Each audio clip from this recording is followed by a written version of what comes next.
اگه عاشق آش‌های سنتی و اصیل ایرانی هستین این ویدیو برای شماست. امروز قرار آموزش یکی از خوشمزه ترین و خاص‌ترین آش‌های ایرانی رو با هم یاد بگیریم.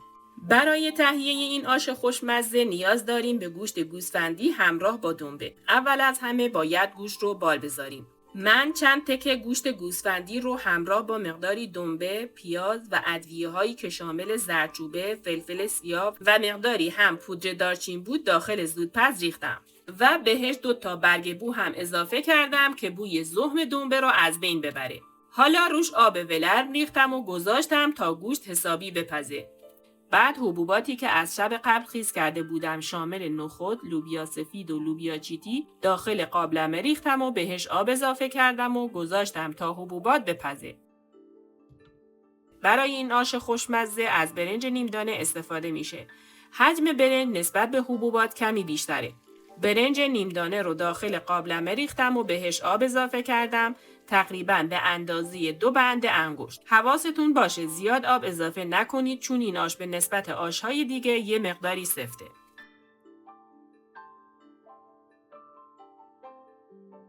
بعد اینکه 20% از پخت حبوبات موند، عدس خیس خورده رو اضافه کردم و هم زدم و زمان دادم تا عدس با بقیه حبوبات بپزه.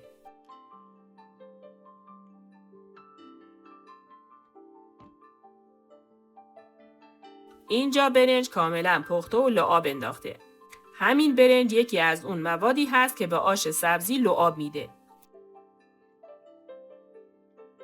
حالا حبوبات پخته شده رو روی برنج ریختم و هم زدم. بعد از مخلوط کردن برنج با بقیه حبوبات باید هم بزنین که برنج تر نگیره و همین هم زدن باعث میشه که برنج لعاب بیشتری به آش بده. دقیقاً مثل حلیم که تا آخر پخت باید هم بزنیم.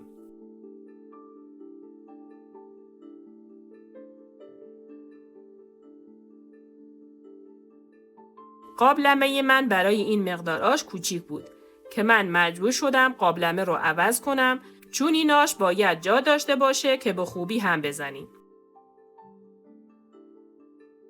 این آش خوشمزه و اصیل شیرازی یکی از بهترین گزینه‌های عالی برای جمع‌های دوستانه و خانوادگی هست. بعد اینکه گوشت کاملا پخته شد من آب گوشت رو صاف کردم و ریختم داخل آش و هم زدم.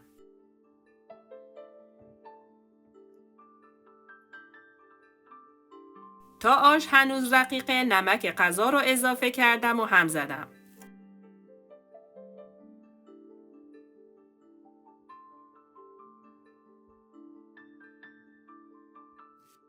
سبزی این آش فقط تره و مقداری ترخون خشک است. البته میشه از ترخون تازه هم استفاده کرد. تره رو به اندازه تقریباً 1 سانتی برش زدم.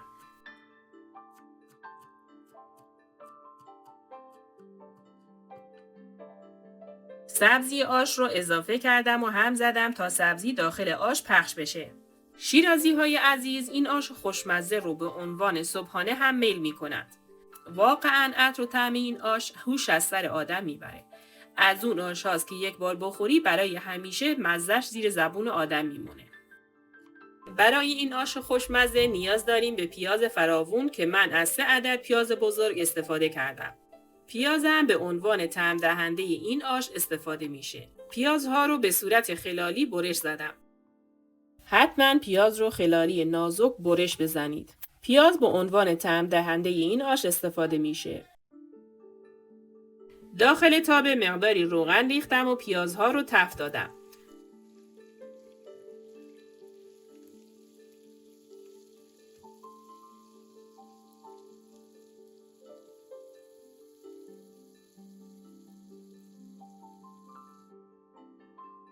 تا پیاز داشت تفت میخورد آش رو یه هم زدم که ته نگیره.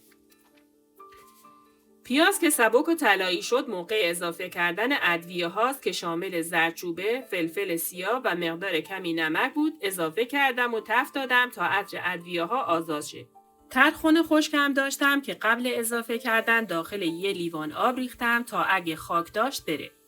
حتما موقع خرید سبزیجات خشک دقت کنید. از کجا تهیه میکنید؟ من بارها سبزی خشک خریدم و متاسفانه پر از خاک بوده. برای همین همیشه قبل از استفاده حتما میشورم. پیاز داغ رو به آش اضافه کردم و حسابی هم زدم.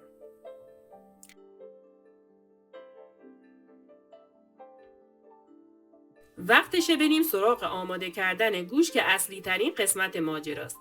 گوشت رو حتما ریش ریش کنید. دوستان اصلا از گوشت کوب برقی یا دستگاه غذاساز استفاده نکنید. چون بافت گوشت خمیری میشه و اصلا داخل آش معلوم نیست. اول با چنگال همه استخوان‌های داخل گوشت رو جدا کردم. این آش رو میشه بدون گوشت هم درست کرد ولی دستور اصلیش همینه که گوشت داره و همینم باعث خاص بودن خوشمزگی این آش شده. مقداری از آش رو روی گوشت ریختم و با گوشت کوب حسابی له کردم.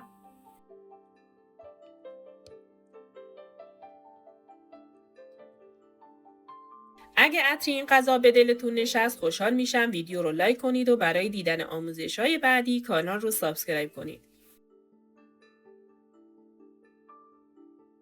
بعد اضافه کردن گوشت 45 دقیقه شعله رو کم کنید و در قابلمه رو بذارید که به اصطلاح آش دم بکشه. دقیقاً مثل شعله زرد که دم میذاریم. اگه شعله ملایم و به اندازه باشه آش ده نمیگیره. عزیزان شیرازیمون اگه این ویدیو رو دیدن حتما به هم بگن رسیپی دقیق بود یا نکته خاصی داشت که من انجام نداده باشم. اینم شد نتیجه. یه آش خوشرنگ و خوشمزه که حسابی هم لعاب داره هم کش میاد. جای تک تک شما عزیزان سبز.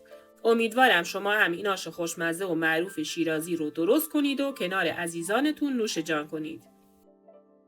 مثل همیشه ممنون که همراه هم بودین. تا ویدیوی بعدی دلتون شاد و غذاتون خوش‌طعم.